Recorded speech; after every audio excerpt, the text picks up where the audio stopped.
बहुत सारे बादशाहों के पास आर्मी होती है, मिलिट्री होती है, जो कि कंट्री के बॉर्डर पर ठहर कर वहाँ पे जॉब करते हुए कंट्री की सिक्योरिटी के लिए डे नाइट काम करती है। और एक तरह की मिलिट्री होती है जो समंदर में रहती है, यानी जो जो नवल फोर्स होते हैं, यानी उनका काम ये होता है कि समंदर के ऊपर, समंदर में कश्तियों पे ट्रैवल करते हुए ये देखें कि कहीं कोई दूर से हमला तो नहीं कर रहा। इसी तरह राजा राजा फर्स्ट के पास भी नेवी का फोर्स बहुत बड़ा था। इस नेवी के फोर्स के जरिए इन्होंने श्रीलंका पर हमला किया और उस पर कब्जा किया और उस पर भी अपनी हुकूमत शुरू कर दी। We can see the predominance of Tamilians in Malaysia in Singapore. ये तमिलियंस का की हुकूमत, उनका दबदबा, उनका असर, उनकी हुकूमत सिर्फ साउथ इंडिया में नहीं बल्कि मलेशिया और सिंगापुर तक भी इनकी हुकूमत एक्सपैंड हो गई थी, फैल गई थी। Their influence in the political, economic and cultural activities of those countries can be seen. They began overseas trade which continued till date. इन्होंने सिर्फ गुंडागर्दी की हुकूमत नहीं चलाई। इन्होंने जब हुकूमत करे तो जहां जहां पर इनकी हुकूमत थी वहां वहां पर इन्होंने इकोनॉमी को ग्रोथ करने के लिए, इनकम को बढ़ाने के लिए, सोर्स ऑफ इनकम को मोटिवेट करने के लिए इन्होंने बिजनेस भी शुरू किया। इसीलिए इन्होंने बहुत से कंट्रीज के साथ बिजनेस रिलेशनशिप्स कायम किए जो आज तक भी चले आ रहे हैं। सो टिल डेट आज तक भी इनके बिजनेस रिलेशनशिप दूसरे कंट्रीज से बहुत बहाल हैं। Okay, the Brihadeeswara temple built by Raja Raja Chola one in Thanjavur is a famous one. The Chola Empire weakened during the period of Rajendra Chola III and the Pandyas could overpower them easily. Raja Raja Chola second बादशाह बने। उन्होंने भी अपने वालिद की हुकूमत को बहुत कामयाब अंदाज में आगे ले जाते हुए उन्हें हुकूमत को तरक्की दिलाई। उनके मरने के बाद राजेंद्र चोला थर्ड जब पावर में आए तो ये अपने बाप दादा की तरह बहादुर, स्ट्रॉन्ग, ब्रेव एंड इंटेलेक्चुअल नहीं थे। तो इनकी इस वीकनेस का इस्तेमाल करके पांड्यास जो कि दूसरी डायनेस्टी के किंग्स थे, इन्होंने ये राजेंद्र चोला की डायनेस्टी पर अटैक किया, इन्वेड किया एंड दे ओवरपावर्ड देम। बहुत आसानी से इनकी हुकूमत को अपने कब्जे में ले लिया। This was the end of the Cholas dynasty. Okay, अब आइए कंट्रीब्यूशन की बात करेंगे। चोला डायनेस्टी के ने क्या क्या कंट्रीब्यूशंस अपने एम्पायर को दिए। बच्चों, जब कंट्रीब्यूशंस की बात आती है तो चोला डायनेस्टी के बादशाहों ने अपनी सारी एबिलिटी के आगे बढ़कर इन्होंने अपनी एम्पायर को संभाले रखा था। ओके, हुकूमत के जितने भी खिदमतें हैं वो हर इंसान तक पहुंच सके, इसीलिए अपनी हुकूमत को इन्होंने बहुत से पार्ट्स में डिवाइड करके रखा था, जैसे कि मंडलम और कोटवांगी और नाडू और खुर्रम। ये सारे जो है डिविजन्स है। मंडलम यानी वो कमिटी जो एक डिस्ट्रिक्ट पर कंट्रोल रखती है सारे।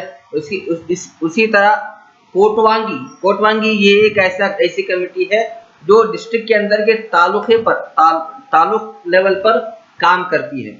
नाडू ये वो कमिटी है जो विलेजेस के ऊपर काम करती है, और खुर्रम ये वो कमिटी है जो विलेजेस के अंदर भी छोटे छोटे करिए होते हैं ना, उसके ऊपर काम करती है। ठीक है, कमिटी ऑफ विलेजेस की कमिटी हुआ करती थी, खुर्रम और committee of villages and Tara Khurram. There was a committee of subjects called Ur in every village. The foremost quality of the Chola administration was the development of self-governance of the village. ठीक है, self governance यानी village, जैसा चोला dynasty सारे states पर हुकूमत करती है, उसी तरह खुर्रम कमिटी उसके दिए हुए गांव पर हुकूमत करे, मंडलम उसके दिए हुए डिस्ट्रिक्ट पर कंट्रोल रखे। इसी तरह तारा खुर्रम ये एक विलेज है और हर विलेज के अंदर ग्राम सभा हुआ करती थी। ग्राम सभा यानी पंचायत की मीटिंग्स। पंचायत कमेटी हुआ करती थी हर गांव में, ओके, उसे ग्राम सभा भी कहते थे। और खुर्रम जो है इसे महासभा भी कहा जाता था। महासभा, खुर्रम यानी महासभा। ग्राम सभा छोटी कमेटी हुआ करती थी देहात की, खुर्रम जो है बड़ी कमेटी हुआ करती थी, ओके। और इनके लैंग्वेज में, उनके गांव के लैंग्वेज में इसको जो है पेरुमगुरी और पेरुमक्कल भी कहा जाता था। और पेरुमगुरी यानी पंचायत और उसके मेंबर्स जो हैं उन्हें पेरुमक्कल कहा जाता था। मतलब आप पेरुमगुरी के पेरुमक्कल हैं और आप पेरुमगुरी के पेरुमक्कल हैं। इसी तरह पेरुमक्कल मीन्स मेंबर को पेरुमक्कल कहते थे वो लोग।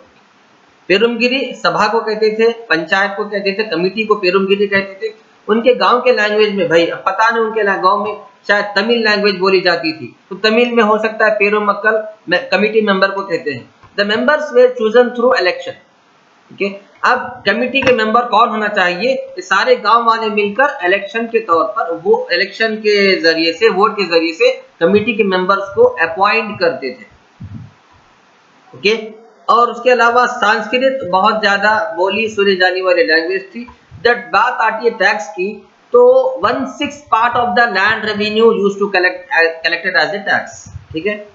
फॉर एग्जांपल मेरे पास अगर 1000 एकड़ जमीन है, ठीक है, 1000 एकड़ अगर मेरे पास जमीन है, तो मैं जो है सो 330 एकड़ का 30% होता, उसका हाफ 160 एकड़ में बादशाह को देना।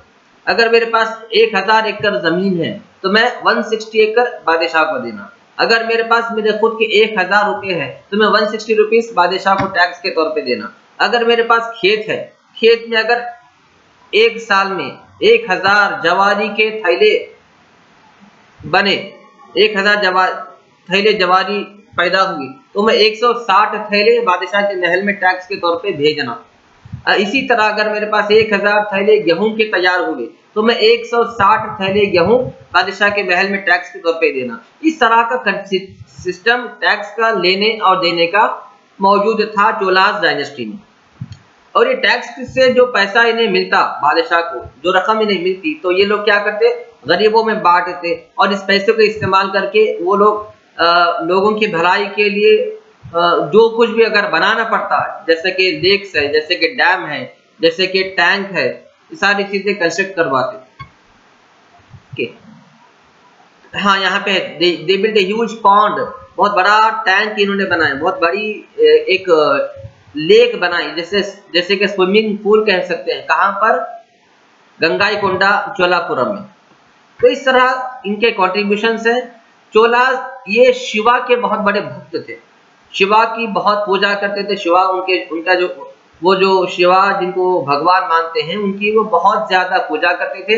इनकी बृहदेश्वरा टेम्पल बनाई, बृहदेश्वरा में, कहाँ पर, तंजावुर में। ये 500 फीट ऊंची टेम्पल है, शिवा की टेम्पल, ओके।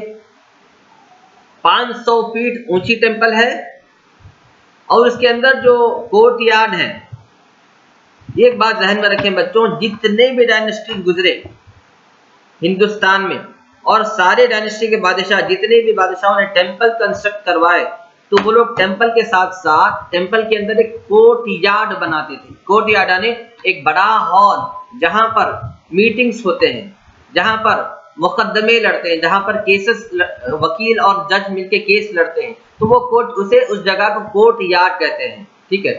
क्योंकि वो जगह कोर्ट के तौर पर इस्तेमाल होती थी। जब आज भी कोर्ट में जो है सफाई होती, कोर्ट में केसेस लड़े जाते, उसी तरह वहां उस वक्त भी हर टेम्पल में एक कोर्ट यार्ड बनाया जाता था। इस टेम्पल में भी कोर्ट यार्ड बनाया गया जिसकी चौड़ाई 250 फीट है, ओके। तो ये सब कॉन्ट्रीब्यूशन है चोला डायनेस्टी के। उसके अलावा अपरामेया टेम्पल भी इन्होंने बनाई चन्नापट्टना में, और चोलेश्वरा टेम्पल बेरूर में, बेंगलुरु के करीब में, और मुक्तेश्वरा टेम्पल बिन्नामंगला के करीब में। ये सारी चीजें कर्नाटका में चोला डायनेस्टी के दरमियान, चोला डायनेस्टी के हुकूमत के दौरान ये सारे टेम्पल्स बनाए गए। हर टेम्पल अपने अंदर बेहतरीन कारीगरी रखती है, हर टेम्पल अपने अंदर एक अलग खूबसूरती रखती है। हमें चाहिए कि इसके ऊपर स्टडी करें और एक्सप्लेन और